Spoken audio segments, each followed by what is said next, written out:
Hello and welcome to this Wilder Wellness podcast. My name is Laura and I'm really excited to be recording this today as it is a topic that I am especially passionate about.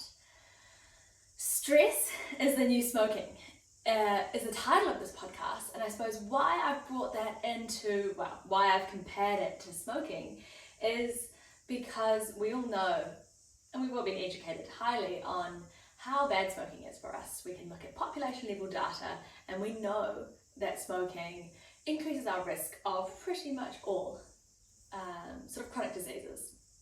Think of cardiovascular disease, cancers, diabetes, metabolic disease.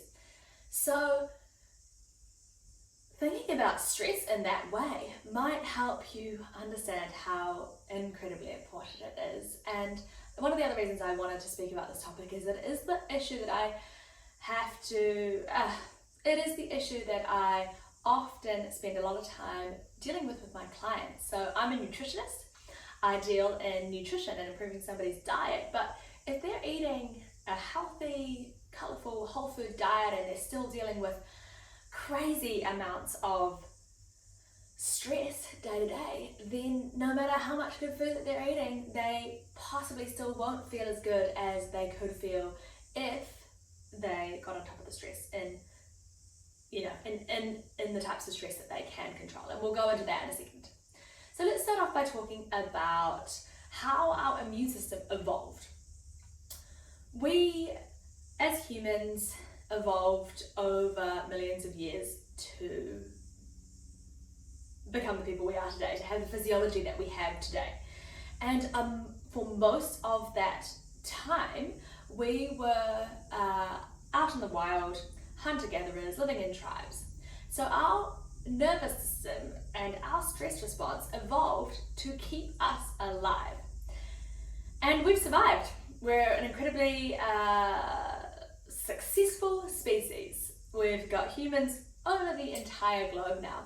So from a sort of physiological or evolutionary perspective, humans are quite successful.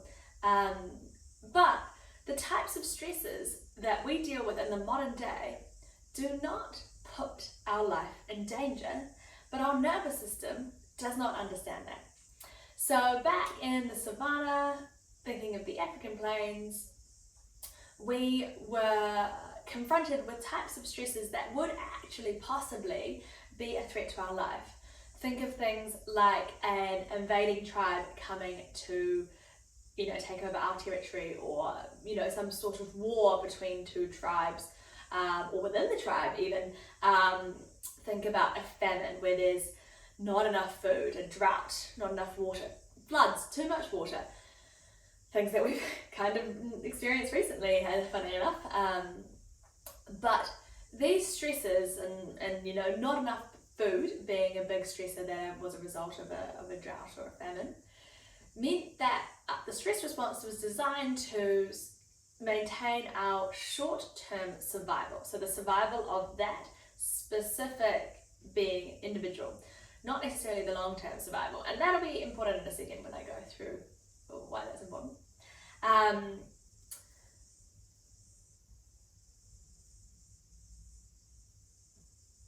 So our species evolved to survive. And now the stresses that we experience aren't dangers to our life. They are things like sitting in traffic for a couple of hours each day, family members, in-laws, financial stresses, stresses at work, exercise stresses, high intensity exercise is a stressor.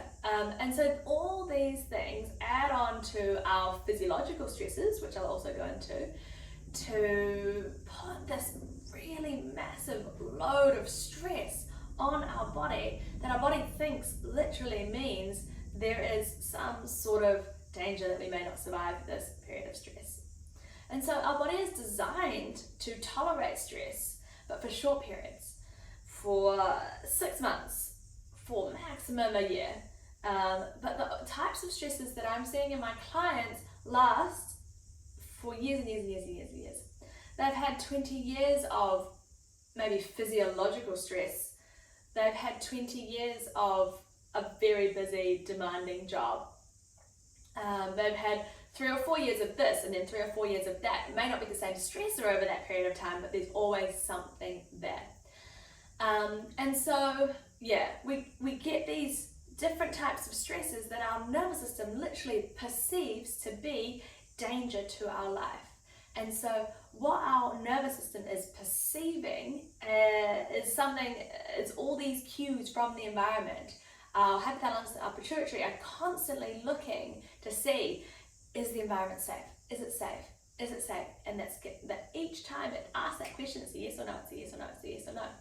And so if you're living in a hectic world, which all of us are, but we're not giving our body the nourishment and the sort of love, for want of a better word, that it needs to tolerate those stresses, then the body is going to be constantly trying to make up and catch up.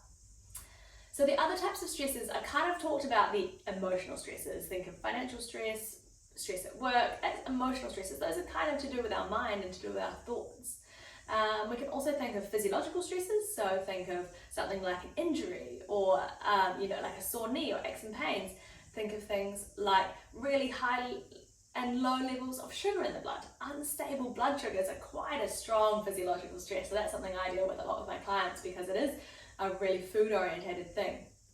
Other physiological stresses can be things like nutrient deficiencies and liver loaders and toxin exposure from our environment. We can get electromagnetic sort of stresses.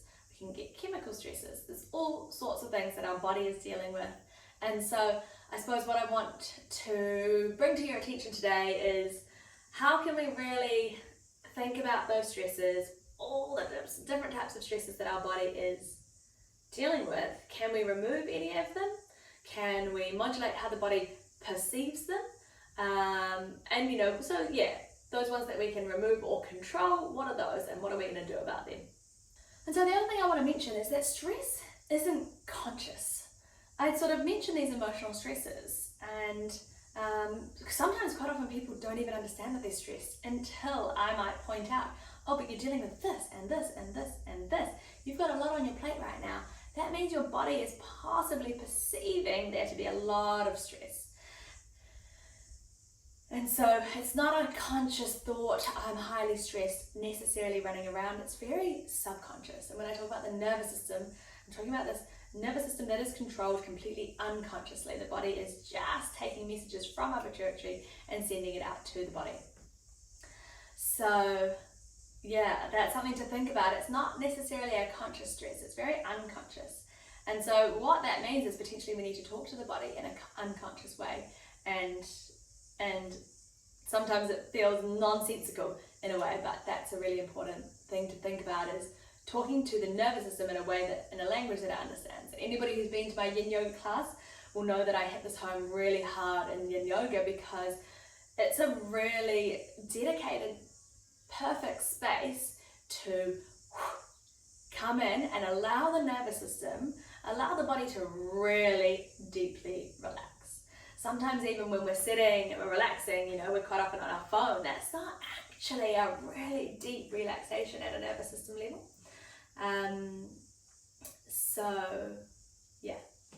All right, let's talk about the different types of stress and how to address them. So I'm going to start with the physiological stress. So the physiological stress that I've already mentioned is there's multiple of them, are unstable blood sugars being one of the really, really important ones for our health, really. I see there's so many different types of health issues and outcomes that are a result of not being able to stabilize blood sugars well. Being overweight being one of the key ones. That is definitely a sign that there has been a decent period of your life where you've been unable to stabilize the blood sugars well. So let's talk about unstable blood sugars. What happens when we eat a meal is our body, when we're talking specifically about the sugar, we won't worry about the fat and the protein too much right now, but physiologically, when we start to chew and digest our food, our body will take that sugar, those carbohydrates that are in our food, and break them down as quickly as they can and release them into the bloodstream. So if those are highly refined or processed carbohydrates, so thinking like things typically things that we think of as sugar, like lollies and chocolate and sweets, and then things like bread, it's a refined carbohydrate that's made from flour, which is a carbohydrate. Pizza, chips, crackers technically, all of the, burger buns, those sorts of things, and obviously cakes and biscuits and things fit into that category as well, all quite refined processed carbohydrates. So the body's able to access those sugars really easy. There's not much work it needs to do in order to take the sugar out of the food and put it into the bloodstream. So when the body receives these foods that are easier to access, it goes, oh, goody. Obviously our body loves sugar, and goes, great, sugar in the blood, that's a good thing. That means there's enough food around. So the sugar in the blood goes high. As a result of that high blood sugar, we get the release of insulin. So insulin is a hormone that stimulates to put those sugar into muscles and into fat and into any other storage tissues in the liver and things like that. So insulin is a storage molecule. It goes, we don't need these sugars in the blood right now, let's take them and store them for another day. So your body will store them in the muscles in order to use them for movement and exercise, and your body will store them in fat in order to save them for a rainy day. So that insulin is very inflammatory, and so anything that's inflammatory is a stress on the system. So that insulin that's released, that hormone, provides a sort of inflammation, a little heat in the fire of inflammation that's in the body that's always coming up and down, and it's the immune system's role to control the inflammation. Just a side note, we won't be talking about the immune system too much today. But yeah, and then when there's a lot of sugar in the blood, the body goes, oh, we need a shitload of insulin in there to clear that large amount of glucose out. So the glucose and the sugar gets cleared out really quickly, and we get a drop. And actually at the drop, we actually release stress hormone called cortisol. So cortisol gets released as a result of those very low blood sugars. So then if we do that 6 times in a day, we're eating refined carbohydrates at every meal, with no other good things to slow that absorption down, then we're going to get a lot of insulin release over the day, a lot of inflammation, and a lot of cortisol release over the day. So the thing to really blunt that absorption of sugar into the blood, and therefore blunt insulin, therefore blunt and stabilize the inflammation as a result of that, is to have a very good source of protein and fat with every meal and every snack. I want you to, from now on to forever, include a good quality source of protein at every single meal, every single snack. So that might just look like, when you're snacking, it might look like still have the biscuit or the cake or the scone, but have a handful of nuts, or have a good piece of, healthy chunky amount of avocado and hummus, or some olive oil, or some really good butter on your toast or in your scone. Protein, obviously, in the form of meat, really beneficial for stabilizing blood sugars. It's a well tolerated, good protein. I'm very pro meat consumption for multiple reasons that I won't go into today, but that's a great way to stabilize, blunt that immune system. That inflammation and that insulin release. And then things like cheese are going to be great, tofu, good protein, halloumi, we've got eggs. Can't believe I haven't mentioned eggs until now. Great protein. So have a look at your meal, have a look at your snack and go, is this just purely carbohydrates? And rethink the snack, first of all. Maybe you don't actually need that many carbohydrates. Or think about adding in some protein to it. So lunches, you might make sure that you've got your sandwich, but make sure you've got a good layer of chicken, avocado, some good butter, some mayonnaise in there to stabilize the blood sugars. So that's my first big takeaway for you in terms of reducing physiological stress, is to really make sure that you're stabilizing blood sugars. As a result of stabilizing your blood sugars, you will notice that you have a much stable energy.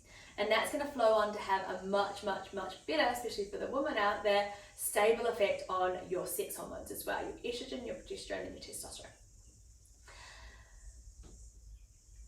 So number one, stabilize blood sugars.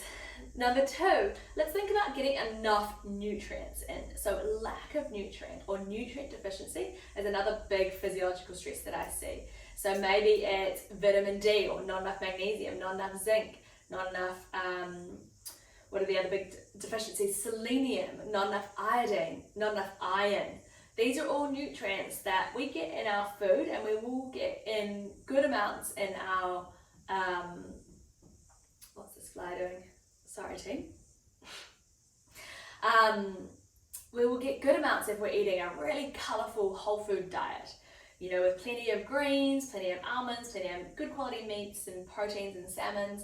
But if we're not, we're possibly going to be deficient. I highly recommend supplementing. I actually recommend supplementing on top of a really good diet, but that's a topic for another day. But are you getting enough nutrients in? How many different colours have you got in your breakfast? How many different colours have you got in your lunch? How many different colours have you got in your dinner? And I talk about colours mostly because colours can be really strongly associated with lots of different antioxidants and nutrients to help reduce the stress, reduce the inflammation in the body. So really ensuring you've got a nutrient-dense diet and you're dealing with any nutrient deficiencies can be a great way to reduce the stress in the body. Now there are some specific things that we would look at that would tell us exactly what nutrients you're deficient in. For example, if you are craving sugar massively, we would look at potentially adding in some extra high dose magnesium in, as that can be related there. If there are any issues with skin or digestion, we'd be looking at vitamin D and zinc.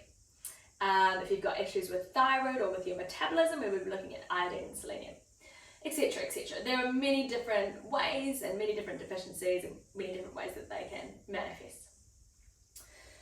Cool. So moving on from, well actually no, before we move on from physiological stress, my last physiological stressor would be looking at those liver loaders. So really taking a look at, I mean the big one being alcohol. Alcohol is a massive stressor, and it actually perpetuates the stress cycle because it reduces the quality of sleep. It impacts massively on our gut health. And, you know, as I mentioned, it's just that sort of load on that liver, that extra molecule that our liver has to deal with on top of all the other things it has to deal with that our body produces. So cortisol being one of them, hormones being another. So yeah, and then caffeine would be a big one as well. I mean, you know, there's no reason to cut it out completely, but there's definitely a certain amount of caffeine that you don't want to have too much more than. I wouldn't be recommending more than, definitely not more than 2 coffees a day, ideally just 1 coffee a day. And if anybody has really severe adrenal fatigue, then a period of time without coffee completely might be really beneficial. So coffee stimulates the release of cortisol, our stress hormone, as well as doing a whole lot of other bunch of things as well, impacting the gut health. So there are little beautiful molecules that we can find in our food, and we can get them in high concentrations in supplements that can support and upregulate the liver. So sulforaphane, which is found in cruciferous vegetables. So cruciferous vegetables are just a category of vegetable. It's our cabbage, our cauliflower, Brussels sprouts, kale, broccoli, and so all these cruciferous vegetables contain sulforaphane. I use a supplement version because it takes the stress out of getting cruciferous vegetables in, but it also gives you the amount that you'd have to have like buckets and buckets of broccoli to get the amounts of sulforaphane that you can get into a supplement. But yeah, still including cruciferous vegetables is a great idea to reduce and manage the stress that the liver is having to deal with. So the next stressor I want to chat about, I suppose, does fit under the category of emotional stress. And this is sort of really, in a nutshell, doing too much. Saying yes to too many things. Trying to be the person who can do everything. And I actually have been a little mantra in my head with a couple of my clients recently, and something that I'm actually really thinking and contemplating about myself is you actually can't do it all. It is impossible to do everything that we want and could do. And that's okay. That's not a bad thing. But there will be times where you are choosing to focus on your health, which may or may not mean that you lose out on a bit of social time, or you lose out on some work. You have to say no to work in order to prioritize your health, or you have to say yes to the family and no to your health. You know, you can't say yes to everything, otherwise you're kind of doing a little bit of a half-assed on across a whole lot of things. But anyway, what I'm saying is it's a hard task, but maybe getting better at saying no. Actually, my weekend is full and I don't have time to fit in another social engagement or another work thing next week. And just being clear, you know, I'm full. I can't help you with that, or I can't do that with you. So I really invite you to practice saying no and actually just getting really curious and aware and conscientious about your own energy and what you have the space for. That's a hard one, completely outside of the nutrition realm, of course, but naturally it becomes a part of my coaching and how I work with clients. So yeah, practice your no. Say no when it feels right to prioritize something else.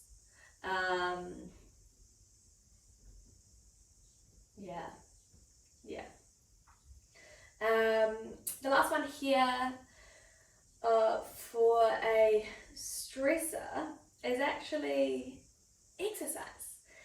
And so exercise is inherently stressful, and actually that's why it's good for us.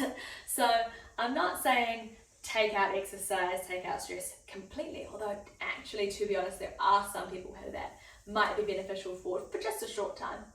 But just thinking about how your exercise is affecting you. For women, in particular, really high intensity exercise is possibly just not a good idea at certain times of the month, and not a good idea full stop sometimes. I mean, going into a little bit of my personal story, I did, when I was younger, I did used to do a lot of pretty high intensity exercise, intensity as in short bursts of high intensity, and then also endurance exercise. I did a lot of running. And I now go and do something like what I used to do, and I can just feel that it just doesn't nourish my body.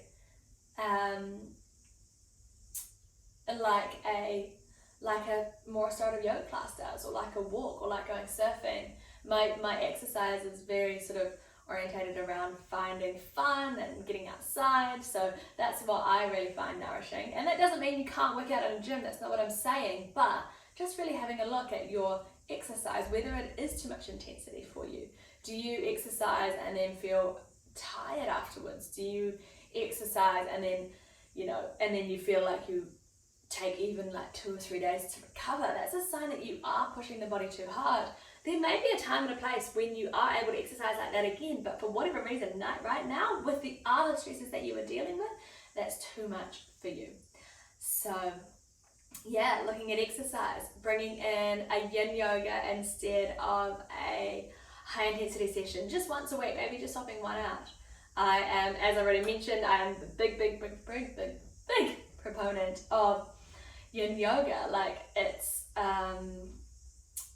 beneficial for the body. Lots of people do actually need that physical stretching and release, and it's so incredible for the mind and the nervous system as well. So I really think that if you have time and space to schedule a yin yoga in, whether you're doing it online, the one thing about yin is because the poses are held and it's quite chilled, it's a little harder to do at home. Sometimes you do need that studio and that teacher that's telling you what to do in that dedicated space and time. So any Raglan people, let me know if you're interested in trying yin. I've got a class in Raglan, and there's some great classes in Hamilton if you're a Hamilton person, or outside of that, of course, plenty of yin yoga around the place. So just look at your local studio or have a chat to somebody local. But yeah, to summarize, team, we are bombarded. Our bodies, our minds, our nervous system are bombarded with messages, these stressful messages that our body is perceiving to mean that we are literally in danger. Our life is in danger, our survival is in danger. And so we get high levels of stress hormones released as a result of that, and our body and that perpetuates the whole thing. Those stress hormones have their own inflammatory sort of flow-on effects. But what I'm sort of saying is we need to really assess this bombardment, and specifically assessing the bombardment that we are in control of. We're in control of the food that we're eating, we're in control of the exercise that we're doing. And to a degree, we're in control of the thoughts that we think. So really having a look and thinking about some of those things I've mentioned around stabilizing blood sugars, supporting the liver, getting enough nutrients into the body, saying no, and the last one was around reducing the exercise intensity if it's required. And I suppose a caveat to that, keep moving, move the body, keep exercising. I'm definitely not saying stop exercising, but just walk instead of sprint, just yoga instead of strength. Just, you guys know what I mean. I won't explain that anymore. But anyway, wow, thank you so much for listening today, and I hope you got something out of this conversation.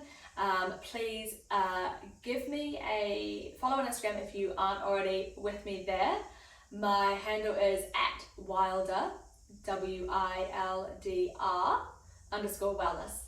And I'd love to hear what you thought about this, whether you're watching on YouTube or you're listening to the podcast. Send me a message and tell me what you think, and share with a loved one who may or may not be outwardly stressed, but maybe benefit from this conversation. So thanks again, guys, and I'll talk to you very soon.